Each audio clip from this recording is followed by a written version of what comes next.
Mr. Hamish, can you explain to us what happened to the colonial collection? It seems somewhat depleted.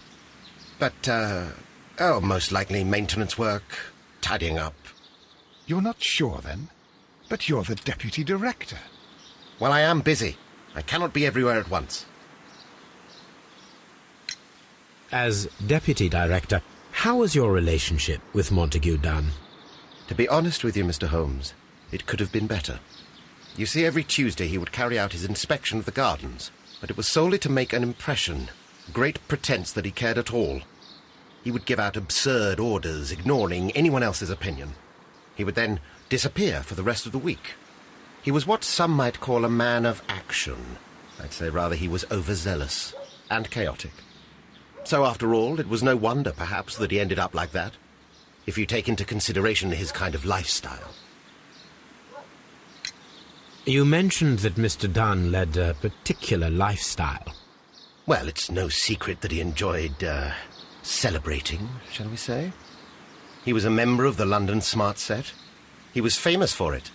That And? He had an eye for the ladies, to put it mildly, Mr. Holmes. Mr. Hamish, can you tell us who holds the keys to the locked greenhouses? That would be Albert, Mr. Dunn's son. Yes, Albert keeps all the keys, and one can only imagine why. What do you mean? Well, he was never interested in Kew Gardens before, and now all of a sudden he is trying to act as if he owns the place. I think he wants to take over the management here. He'd do better to leave that to me. He has no experience. No, none at all. What is your opinion of Albert as a student of botany? He's useless. I often tell him so, and I can only give him cleaning tasks. Botany is not his life's work, and his father well knew it. He was furious about it. He was? Oh, yes. He forced his son to work here, and he never missed an opportunity to criticize him publicly. Are you able to elaborate on that? Well, for example, with our last exhibition here, Mr. Dunn had Albert make a presentation speech. But then, while the lad was speaking, Mr. Dunn interrupted him, asking him difficult questions, making him look like a failure. It was with the intention of making a fool of him, Mr. Holmes. That must have been terribly humiliating. Yes, he was crushed, and he had to leave. Everybody was making fun of poor Albert. That is, except for Miss Margaret White, who is such a nice lady and who always takes pity on Albert. You mentioned a Miss White. Would you tell us more about her? She is a student who works here part-time. She is quite charming indeed. She possesses a great talent for botany. You should take a look at some of her experiments that she carried out in the laboratory. Ah, if only she were not so naive. Why naive? The way she used to flutter around Mr. Montague Dunn. And he couldn't help but be flattered by all her attention. How could an intelligent woman such as Miss White not see through his game? I can only scratch my head and wonder. Tell me, Mr. Hamish, do you grow the more deadly variety of plant here? You mean insectivorous? Yes, but nothing larger than that. Thank you, Mr. Hamish. We shall continue our investigation.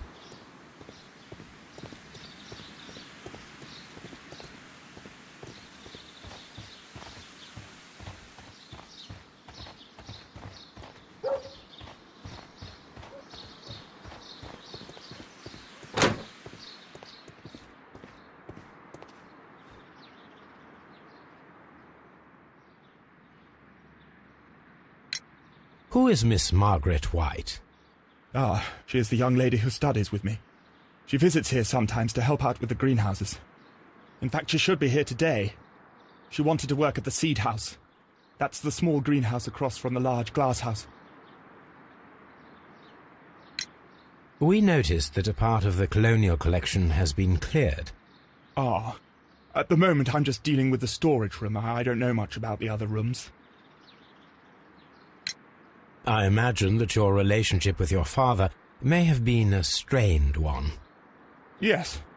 I cannot say that he was a kind man, for he never listened to me at all. He forced me to work here. But now, after his death, I've been pondering it over. Perhaps he wasn't so wrong about me after all. I have to follow his path, I have to manage Kew Gardens. And I can do it. I can be as good as any other who works here. Would you please tell us about Martin Hamish, the Deputy Director? Well, I have to tell you that Mr. Hamish is not and has never been the Deputy Director of Kew Gardens. My father would not have tolerated it. Indeed? Well, that is most interesting. He told us that he was. Yes, because he believes that the management should be passed down to him now that my father is dead. But in actual fact, Mr. Hamish only has the honour of being the garden's longest-serving employee. In fact, if we are to think logically at all, it should be me who takes over the management of Kew Gardens. Do you not have a good relationship with Mr. Hamish? I suppose so. But we have very little in common. Mr. Hamish loves his plants and Kew Gardens, and I cannot say that I share his passion. I see. And how was his relationship with your father? Oh, he hated my father. It was obvious. He would be furious whenever my father boasted of Kew Gardens in the newspapers or at conferences. He was convinced that my father was stealing all of the credit for himself. But my father treated Mr. Hamish in the same way as he treated anyone, dismissively, with indifference. Do you hold the keys to all of these locked doors? Yes, you can have them. But I cannot give you the keys to the cloakroom. The employees' effects are private. I am sure you understand. Thank you, young man. We shall see you again soon.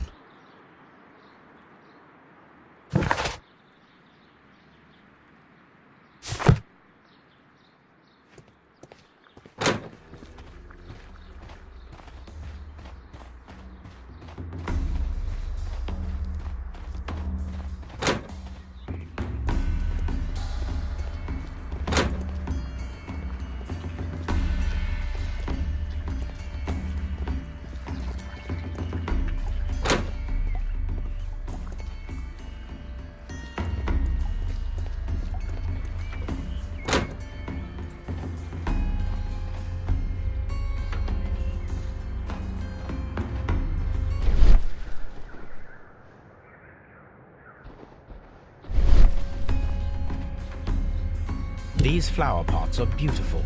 They are intended to be used for exhibition purposes.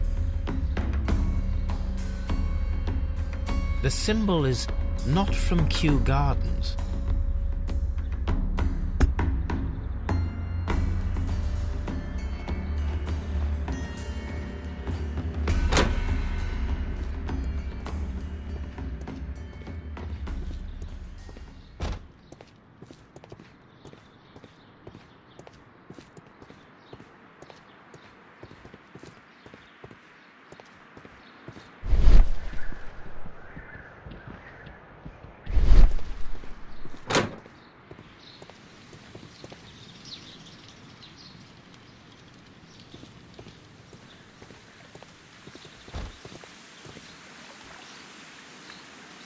Look, Holmes, this charming lady must be Miss White.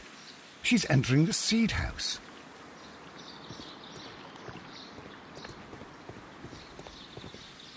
Open.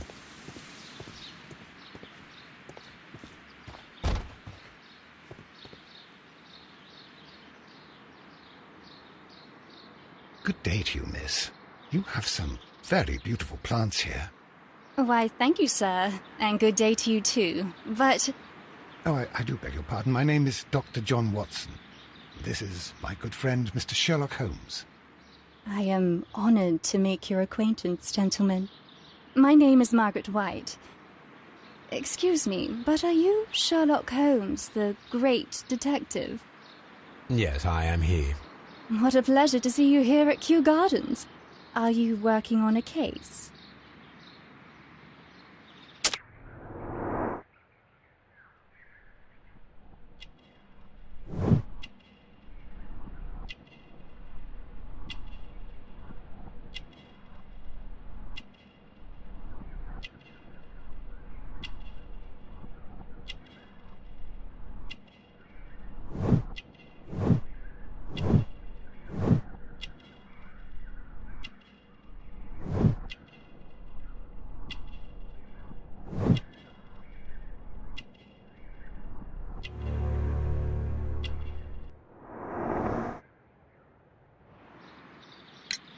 Yes, a theft of plants that took place here a few days ago after their most recent exhibition.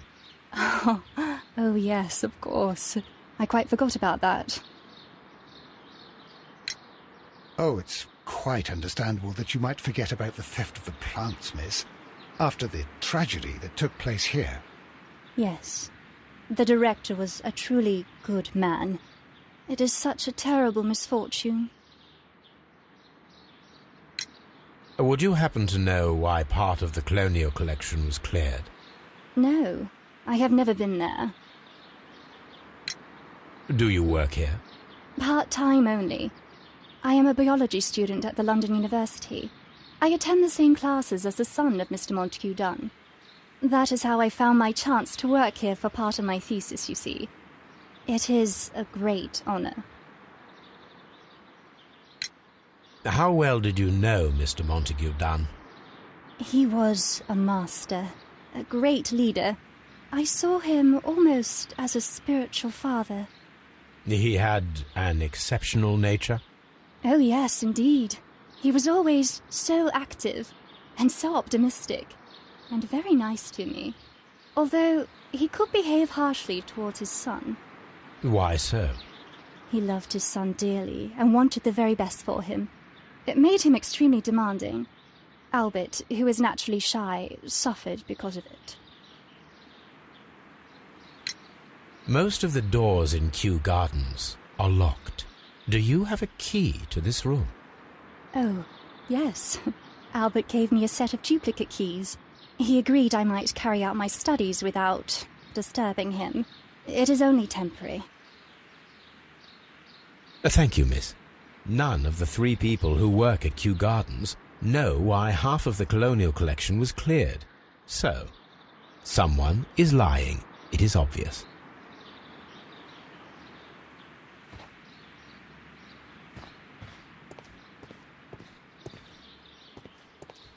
From here, we are unable to see the interior of the colonial collection room.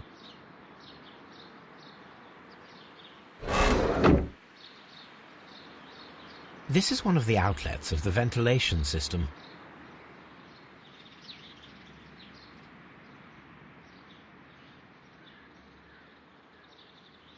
Materials for college study. They belong to Albert.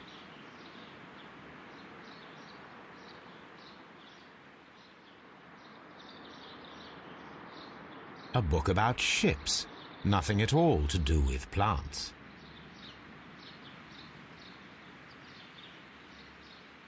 These leather gloves are new and of good quality. They do not appear to have been used. This place serves as Albert's office.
The seeds of plant species are stored here.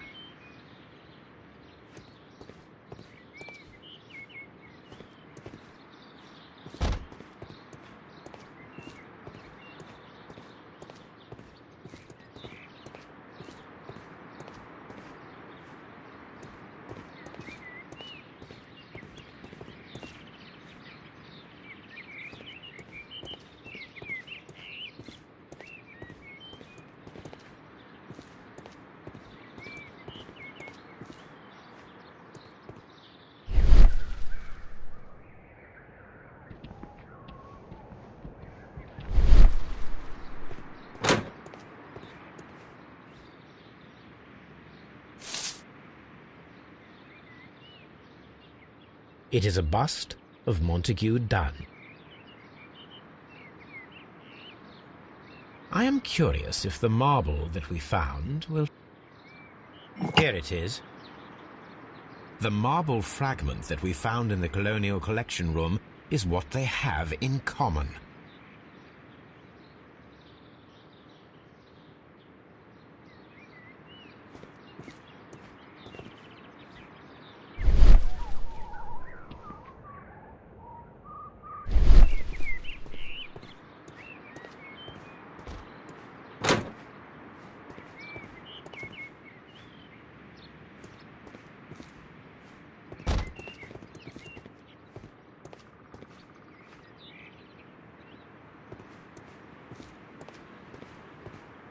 These young plants must be delicate if they are kept in the nursery.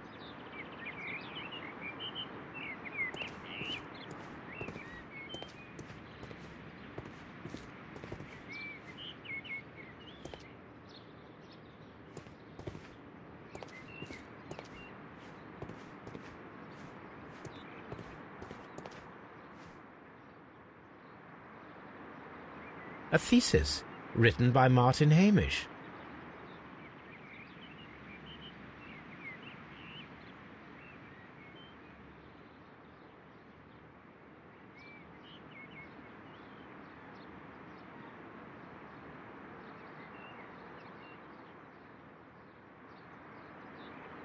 A glasses case. It is empty. This area serves as Martin Hamish's office.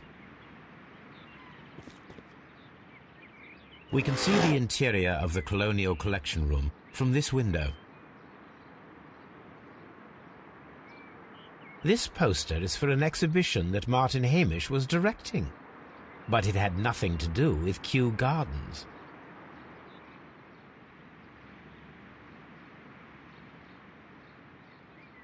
This certificate belongs to Martin Hamish. He won a horticultural competition.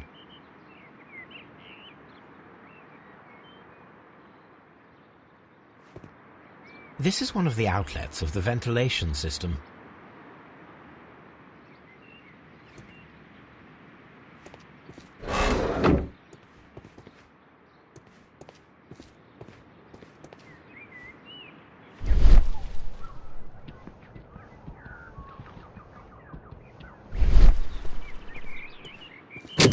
Locked.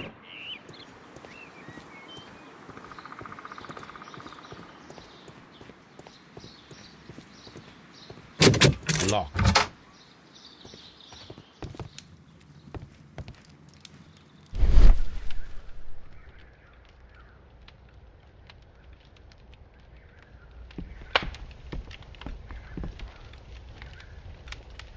There was a bottle here.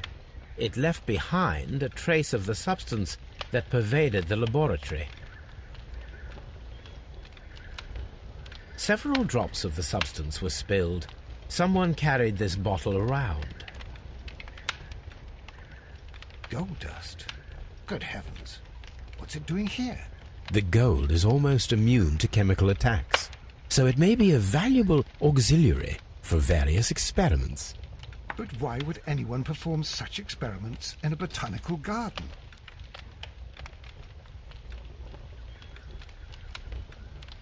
Several drops of the substance were spilled. The bottle is no longer here, but it is possible to detect a faint scent.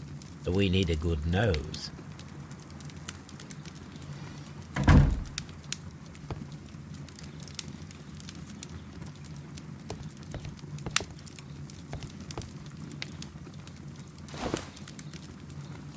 A botany book. This student's book belongs to Albert.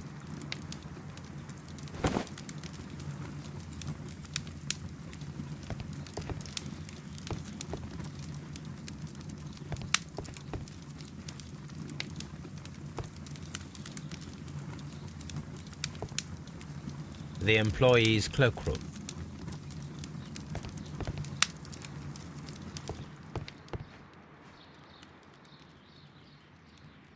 It appears as though the protective equipment is missing from here.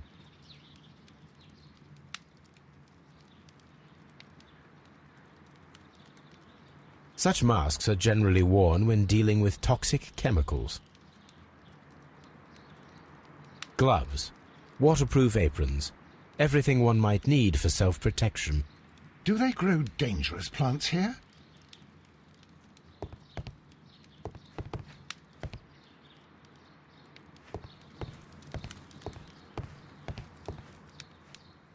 This is a table for experiments. It resembles my own. Only this one is kept in good order, Holmes.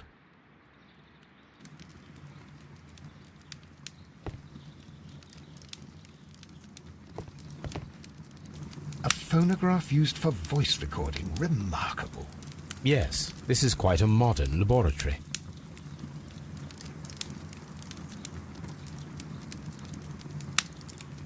I don't hear anything.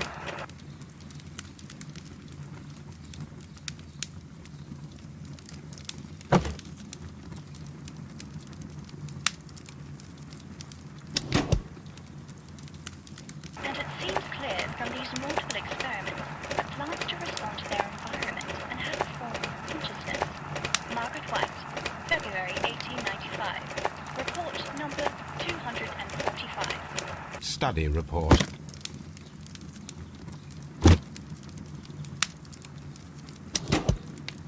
Martin Hamish's perception of plants. The notion of communication in the plant world has long been considered marginal, yet I remain convinced that some plants do indeed transmit chemical signals in the event of attack. A study report by Martin Hamish.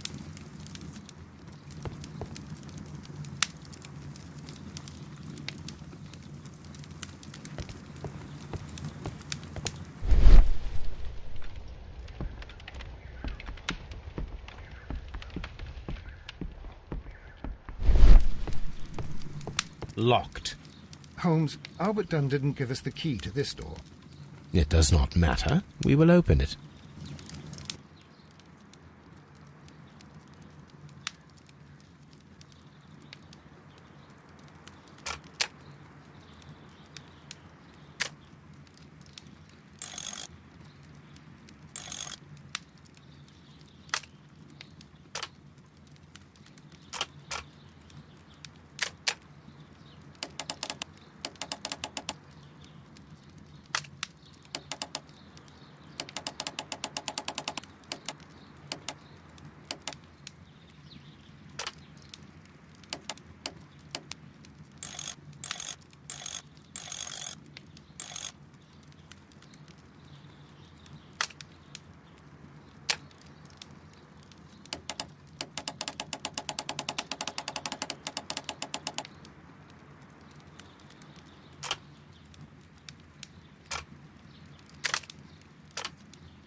Open.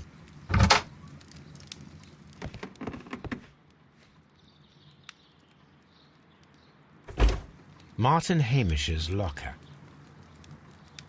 A review on rare and exotic plants. Martin Hamish has written several pieces.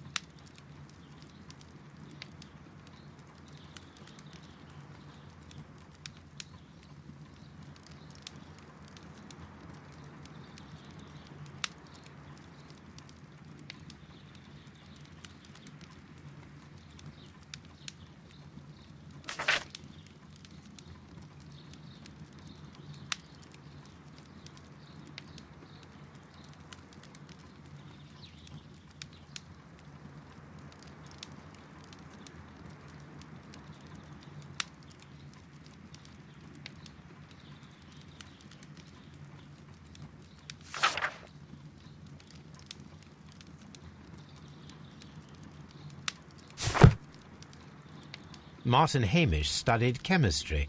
Interesting.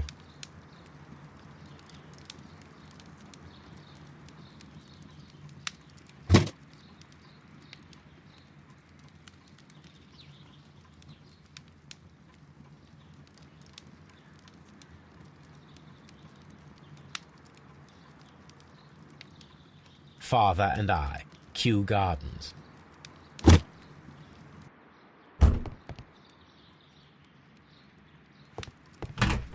Albert's locker. A picture of Miss White and Albert in front of the University of London. And they seem to get along.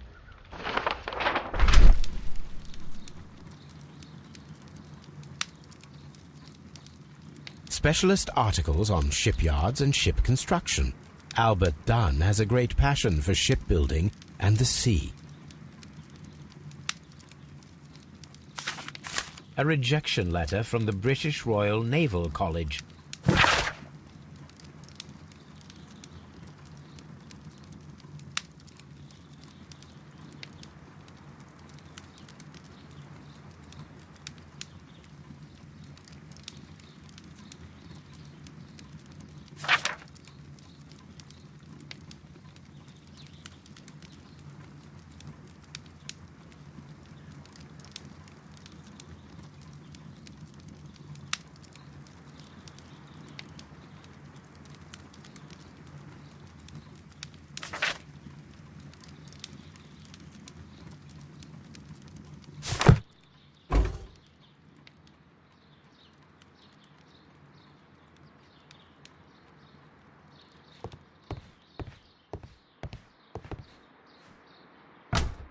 Miss White's locker. A vanity purse. It is of high quality.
These jewels must be worth a small fortune.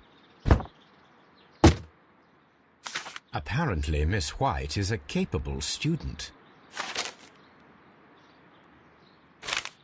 A draft of the letter that Miss White sent to her parents.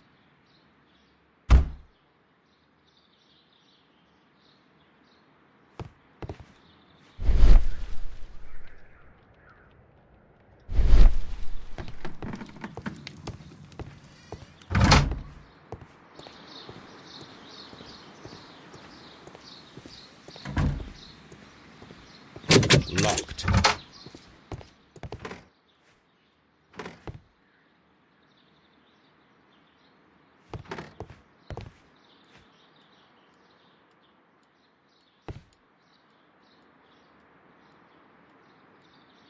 French wine, a remarkable vintage. Champagne. Montague Dunn had good taste.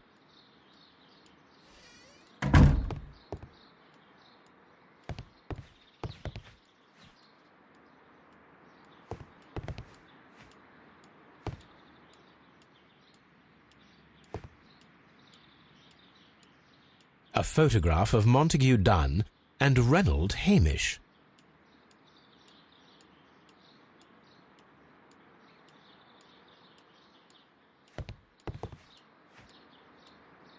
Newspapers discussing Kew Gardens.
I suggest that we don't tell Miss Margaret White about this document.